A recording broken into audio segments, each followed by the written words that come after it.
On the agenda tonight, we're going back to 1939. We're going to be taking a look at Bert Lahr, and he's going to be singing If I Were King of the Forest.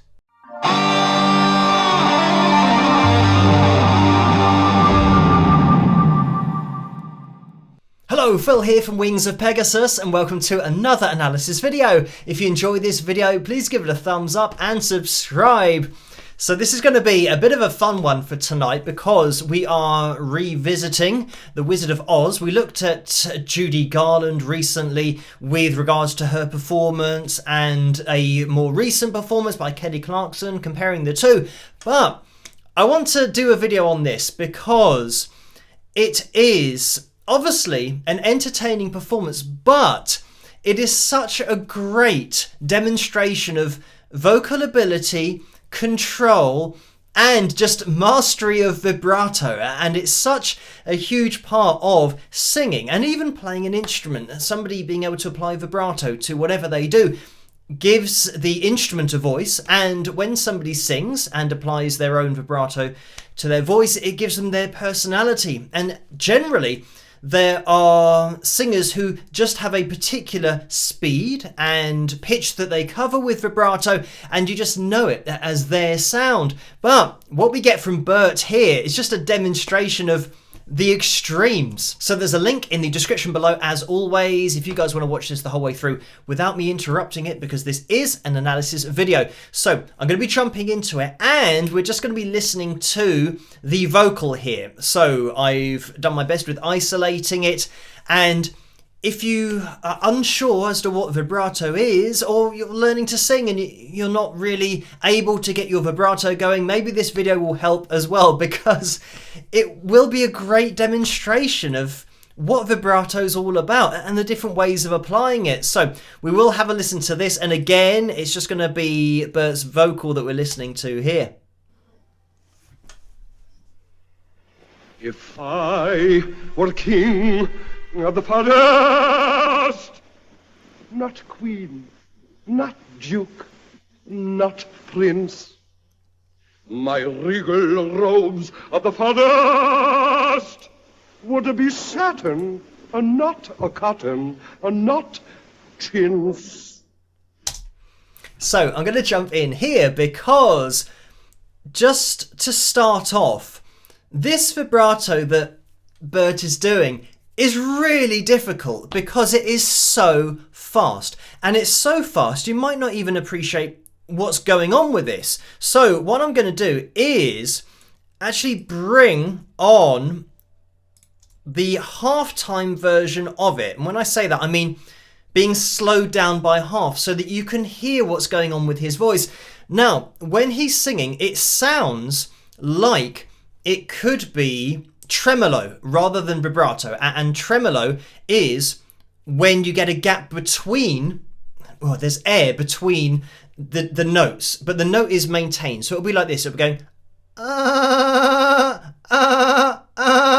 so there it's kind of sounds a little bit like a sheep, but that is leaving a gap between the notes rather than combining it into a really fast vibrato. And the faster the vibrato is, the more it starts to sound like that, the more it starts to sound like a sheep because it's so fast. Let's have a listen to this now in slow motion. I were king of the forest. So on screen we can see that Bert is covering, you know, a couple of semitones here, a little bit more than that actually, with this really fast vibrato. And the reason that this is so impressive is that it is so fast. I can't do it this fast. My vocal cords can't move at this speed. But because it's so difficult, if you listen really carefully, you can hear at the end, it almost sounds like we've got a part of another take that makes it then into the complete phrase. So I don't know how many takes they put together in order to get this effect, but it's so difficult to do it this quickly. Have a listen again. You can hear right at this point that it's almost like another take comes in, like a drop in effectively. So they would have done multiple takes of it. And I know that they did because they had a version, I think, where a soprano added an end note and then a chorus where the others get involved and echo what Bert is singing, but it didn't make it into the final movie version. This vibrato, when we're going and getting that wobble, trying to do it really quickly but control it is what's really difficult. And again, some people might be able to do it naturally, but then you might sometimes find that somebody who can do a very fast vibrato then struggles to control it to then go and keep those waves nice and even, and to slow it down. But this is what Bert's about to demonstrate with his vocal technique, exactly how to do it and what it sounds like when he starts to slow it down. Let's have a listen. My regal robes of the forest would be satin, and not a cotton, and not chintz. Also, we've got a great example here, and this is the thing about performing and musical theatre. You've got actors who have great voices, but they've got great vocal technique, and the technique going on here, I mean, throughout the whole movie, of course, with Judy as well, is just off the charts. But the way that he's employing his head voice, but for the most part, for obviously the booming sound, he's using a chest voice there, but these little bits where he's talking, robes of the forest would be satin. Would it be certain? So it's going into that really light place. He's got this great ability to just go into into that really light sound, but then go oh, and here the same note there. If you make it really head voicey, of course it's not going to sound like oh, it's not going to sound the same. So this is what he's doing. He's balancing the sound in his head voice and then his chest voice. So we've got these two distinct registers that he's using, but it gives it personality, and it gives it the personality of the character that he's playing. And this is the thing about having great actors who are massively talented singers as well, is they can use their singing voice to give the personality of the person or the animal, in this case, that they're playing. So, I mean, it's just an entirely different skill in order to do that, to sing as a character. Not just sing as yourself trying to sing the song the best you can, but singing and putting somebody else's personality into it. And a royal growl. So here we've got growl. He's kind of getting into what I would say is probably his more natural vibrato. We're kind of covering a couple of semitones or maybe 2.5. So he sometimes kind of relaxes into that, but let's listen on.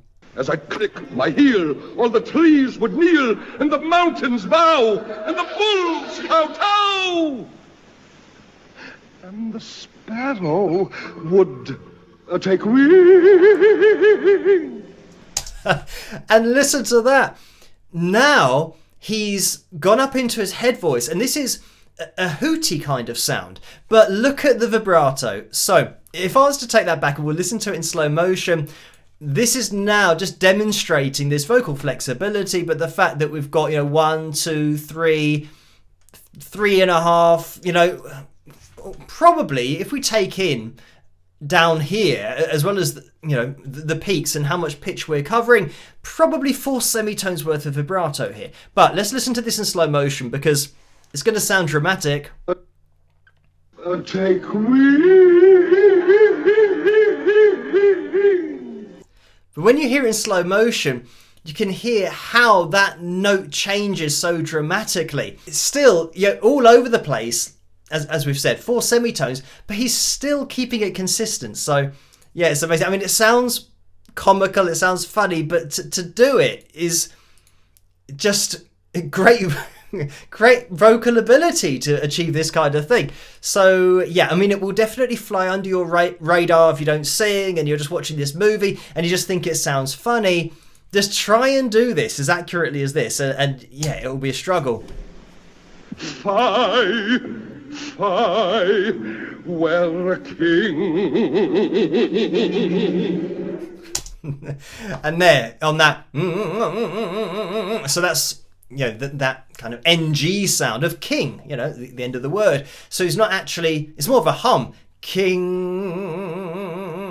you know, there's no air coming out of your mouth, it's all out of your nose, which I've said before. If you're going king, and then you pinch your nose, everything will stop, because that's where the sound is, and the air is flowing out of. When you start adding more pitch to it, that's going to be a more dramatic vibrato, and it's going to start moving away from a contemporary sound and more into a classical sound and a classical style of singing. The wider that vibrato gets, and again, it's all subjective as to what kind of vibrato you like, but I have heard some serious vibrato coming from some classical singers before, to the point where you almost lose the reference point of the note that they started on, and you kind of forget because there's so much vibrato going on. But let's just listen on.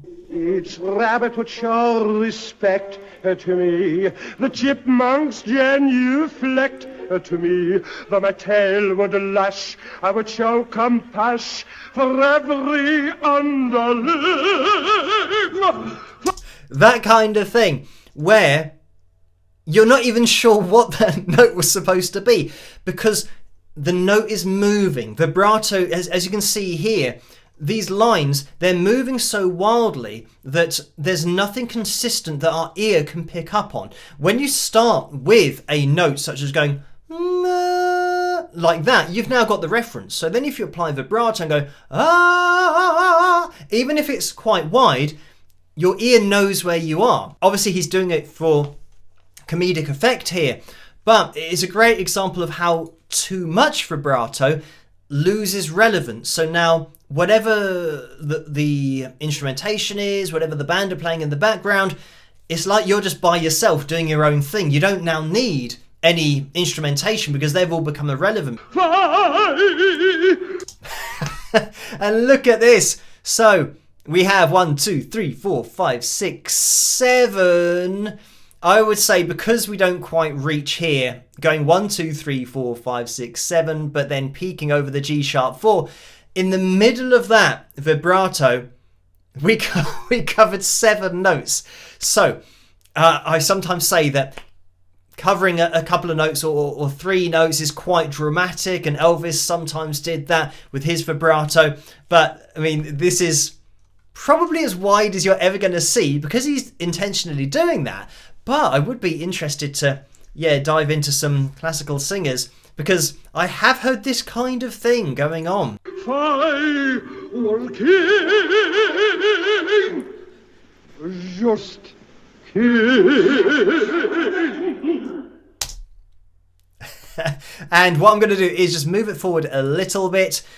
Again, the other thing to listen out for from a vocal perspective, but technique-wise, is the difference in delivery and actually the amount of support that is required in order to do this. And when I say that, it means that when you're hitting a note, especially the way that Bert's hitting them here, he's got his breath, he's got his support, and in order to get this amount of pitch and body in the sound but control it, you can hear the amount of power that's in there.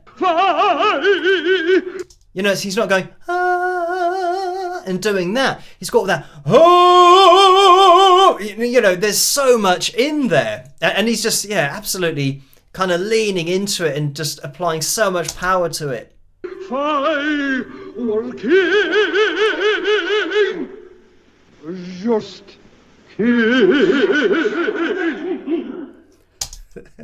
I mean, it's great. With Bert's voice, in that first part where the vibrato is really fast, he's just done that a couple of times, but now he's kind of gone back into and maintained it throughout the whole performance. I think it's probably a little bit funnier to have this really wide vibrato, because it means that it's almost like the notes and the singing is secondary to the vibrato. It's just a technique that we're listening to. I mean, a lot of the time nowadays, with the ability to pitch correct an actor's voice, actors are now singing when they probably wouldn't have the ability to do it.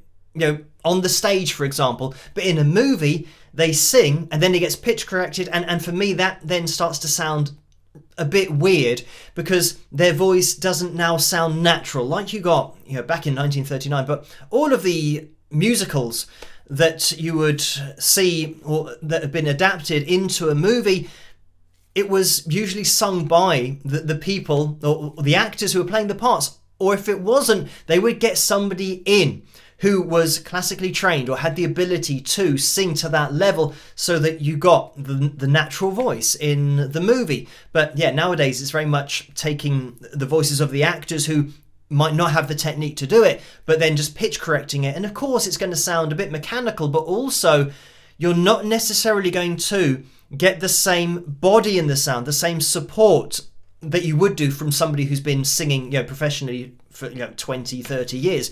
So yeah, I mean, great performance here from Bert, and like I said, a bit of fun for tonight, but nevertheless still a great performance to look at, to dive into and see exactly what's going on. But anyway, thank you guys for requesting this particular video for tonight, and keep those suggestions and requests coming in the comments section below. As always, let me know what you guys think, and if you did enjoy this video, please give it a thumbs up and subscribe, and I'll catch you guys at the next one. Rock!